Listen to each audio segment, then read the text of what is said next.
వధ్యత్వం అంటే పిల్లలు లేకుండా ఉండడం.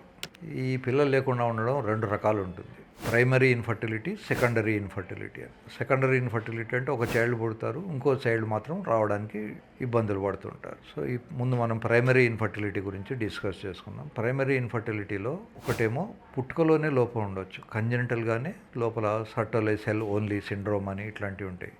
సో టెస్టికల్ నుంచి స్పర్మ్స్ వస్తాయి. ఆ టెస్టికల్ సరిగా డెవలప్ అయి ఉండకపోవచ్చు. బయటకు చూడడానికి మనకు కళ్ళకు బాగానే కనిపించినా బయాప్సీ చేసినప్పుడు లోపల మ్యాచురేషన్ డిఫెక్ట్ అని ఇట్లాంటివి ఉంటాయి. సో అదొక కండిషన్. రెండోది హార్మోన్స్ సరిగా లేనప్పుడు ప్రొడక్షన్ ఉండదు. ముఖ్యంగా టెస్టోస్టెరాన్ అనే హార్మోను, E2 అనే హార్మోను, థైరాయిడ్ హార్మోను, ఇవన్నీ కూడా ప్రొడక్షన్లో పాల్గొంటాయి. ఇక మూడవది ఈ అజూస్పర్మియా అంటాం, అసలు స్పర్మ్ లేకపోవడాన్ని. కొంచెం నెంబర్ తక్కువ ఉంటే అలిగోస్పర్మియా అంటాం. సో ఈ అజూస్పర్మియాకు కారణం అబ్స్ట్రక్షన్ ఉండొచ్చు. అంటే టెస్టికల్ నుంచి స్పర్మ్స్ తయారైతాయి, కానీ మగవాళ్ళ అంగం లోపలికి ఎంటర్ అయ్యేటప్పుడు అది ఆగిపోతుంది. ఆ ప్రాస్టేట్ అనే ఒక గ్రంథి ఉంటుంది, అక్కడ ఓపెన్ అవుతుంటుంది. ఆ ఓపెనింగ్ ట్యూబ్ను దాన్ని ఇజాక్యులేటరీ డక్ట్ అంటాం. ఆ ఇజాక్యులేటరీ డక్ట్ అబ్స్ట్రక్షన్ ఉంటే కూడా రాకపోవచ్చు. ఈ ఇజాక్యులేటరీ డక్ట్ అబ్స్ట్రక్షన్ ఉంది లేదు అని ఎలా తెలియాలి అంటే, ఫ్రక్టోజ్ అనే ఒక కెమికల్ను మనం టెస్ట్ చేసి చూస్తాం సెమెన్లో. ఒకవేళ ఫ్రక్టోజ్ ఉంటే ఇజాక్యులేటరీ డక్ట్ అబ్స్ట్రక్షన్ లేదు అని అర్థం. అసలు టెస్టిస్లోనే స్పర్మ్స్ ప్రొడక్షన్ లేకుండా కూడా ఉండొచ్చు. టెస్టికులర్ ఎట్రఫీ అంటాం, లేదా టెస్టికులర్ ఫెయిల్యూర్ అంటాం. దీనికి FSH అనే ఒక హార్మోను బాగా ఎక్కువ ఉంటే అర్థం ఏమిటంటే టెస్టికల్ ఫెయిల్ అయిందని, కానీ అక్కడి నుంచి ఏమీ రావట్లేదని అర్థం. ఒక్కోసారి మగపిల్లలకు టెస్టికల్స్ రెండూ ఉండవు, పైన పొట్టలోనే ఉండిపోతాయి, అవి కిందికి దిగవు. సో దాన్ని అన్డిసెండెడ్ టెస్టికల్స్ అంటారు. ఈ అన్డిసెండెడ్ టెస్టికల్స్ ఎంత త్వరగా వీలైతే అంత త్వరగా నార్మల్ పొజిషన్లోకి తీసుకొచ్చి పెట్టినప్పుడు మళ్ళీ వాళ్ళకు స్పర్మ్ ప్రొడక్షన్ అయ్యే అవకాశాలు ఎక్కువ ఉంటాయి. ఒక్కోసారి రేర్గా అది పొట్టలోనే ఉండి దాన్ని కిందికి తీసుకొచ్చి పెట్టే అవకాశం కూడా లేదు. అటువంటప్పుడు దాన్ని తీసేయడం కూడా మంచిదే. ఎందుకంటే పొట్టలో కనుక టెస్టికల్ ఉంటే అది క్యాన్సర్ అయ్యే అవకాశాలు ఉంటాయి. మీరు గమనించవచ్చు, నార్మల్గా టెస్టికల్స్ అనేవి కింద బాల్స్ 2 ఉంటాయి. మీరు వేడి నీళ్ళు స్నానం చేసినప్పుడు కిందికి వేలాడబడితే, చల్లటి నీళ్ళు స్నానం చేస్తే పైకి వెళ్ళిపోతాయి. ఈ భగవంతుడు ఎందుకు ఈ వేడి నీళ్ళు పెట్టినప్పుడు కిందికి జారబడుతున్నాడు, ఎందుకు చల్లటి నీళ్ళు పైకి వెళ్తున్నాయి చల్ల నీళ్ళతో చేసినప్పుడు అనే ప్రశ్నకు జవాబు ఏంటి అంటే, ఈ టెస్టికల్స్ బాడీ టెంపరేచర్ కన్నా ఎప్పుడు కూడా తక్కువ ఉన్నప్పుడే వాటి ఫంక్షన్ ఉంటుంది.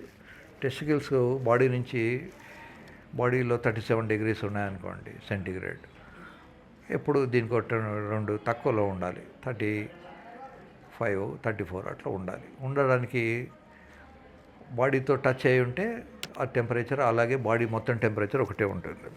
ఈ టెంపరేచర్లు తగ్గించుకోవడానికి కోసమని ఇది వాడుతుంది. మీరు ఎప్పుడైనా హడావిడిగా భోజనం చేయాలనే అనుకోండి, ప్లేట్లో వేడి అన్నం పెడితే మీరు ఏం చేస్తారు, స్పూన్తో దాన్ని స్ప్రెడ్ చేస్తారు, అంటే చల్లారిపోతుంది.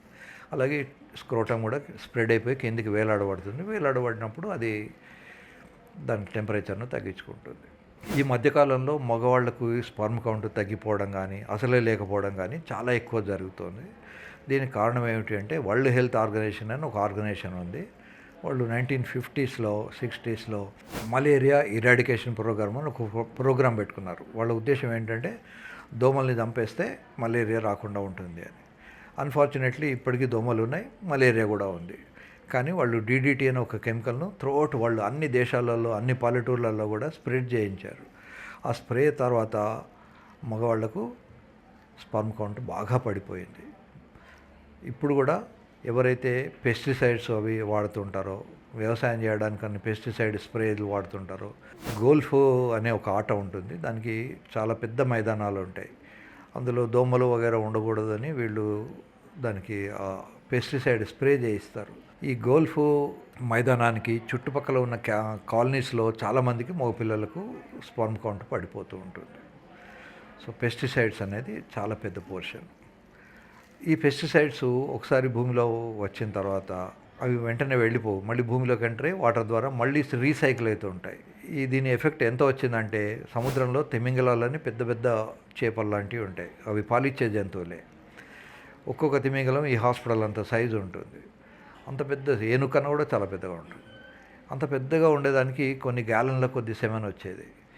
ఈ DDT ఎఫెక్ట్ వల్ల దానికి కూడా సెమెన్ తగ్గిపోయింది. కొన్ని కంట్రీస్లో ఫ్యూచర్లో వాళ్ళ రేస్ ఉండదేమో అని వాళ్ళు ఇప్పటి నుంచే సెమన్ను భద్రపరిచి సెమన్ బ్యాంక్స్ తయారు చేసి పెట్టుకొని వాళ్ళు దాచుకుంటున్నారు. ఇంకా మనం ఇప్పుడు టెంపరేచర్ గురించి మాట్లాడుకున్నాం, కెమికల్స్ గురించి కూడా మాట్లాడుకున్నాం. మూడోది మన లైఫ్ స్టైల్. ఈ మధ్యకాలంలో చాలామందికి ఒక అండర్వేరు, వి షేప్డ్ అండర్వేరు, దాని మీద షేపర్ అని ఇంకొకటి, ఇట్లాంటివి వేసుకోవడం వల్ల బాల్స్కి కిందికి జారుబడి టెంపరేచర్ తగ్గించుకునే శక్తి లేకుండా పోతున్నది. అందుకని it has become a nuisance. మనకు ఎస్పెషల్లీ ఇండియాలో, సౌత్ ఇండియాలో మనకు అసలు అండర్వేరే అవసరం లేదు. ఏదో సినిమాలో కమెడియన్ చెప్తారు, అండర్వేర్ లేకపోతే జెంటిల్మెన్, అండర్వేర్ బయటకు వేసుకుంటే సూపర్ మ్యాన్ అని. అందరికీ కనబడేటట్టు అండర్వేర్ వేసుకుంటే వాడు సూపర్ మ్యాన్, అసలే లేకుంటే జెంటిల్మెన్. జెంటిల్మెన్ లాగానే ఉండడం మంచిది. కనీసం ఇంటికి వచ్చిన తర్వాతనైనా మీరు అండర్వేర్ తీసేసి లుంగి కానీ పైజామా కానీ వేసుకొని ఉండండి. సాధ్యమైనంత వరకు మగపిల్లలు వేడి నీళ్ళతో స్నానం చేయకూడదు, రూమ్ టెంపరేచర్ నీళ్ళతో స్నానాలు చేయాలి. సానా బాత్ అని, స్టీమ్ బాత్ అని ఉంటాయి, అవన్నీ కూడా మగపిల్లలకు పనికిరాదు.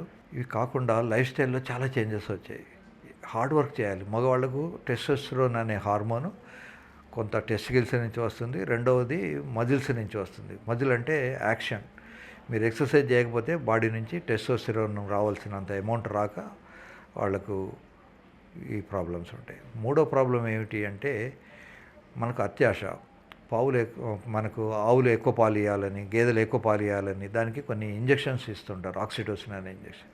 ఆ ఇంజెక్షన్ ఇచ్చిన తర్వాత ఇచ్చే పాలల్లో ఆక్సిటోసిన్ లెవెల్స్ ఉండడం వల్ల మగపిల్లలు కూడా బ్రెస్ట్ పెరగడము, టెస్టికల్స్ సరిగా పెరగకపోవడము, దాంట్లో నుంచి ఈ స్పర్మ్స్ రాకుండా ఉండడము, ఇవన్నీ జరుగుతుంటాయి.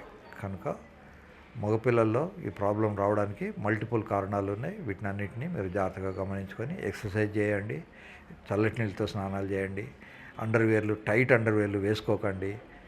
తర్వాత ఇంట్లో ఉన్నప్పుడు అండర్వేర్ లేకుండా ఉండడం ప్రాక్టీస్ చేయండి.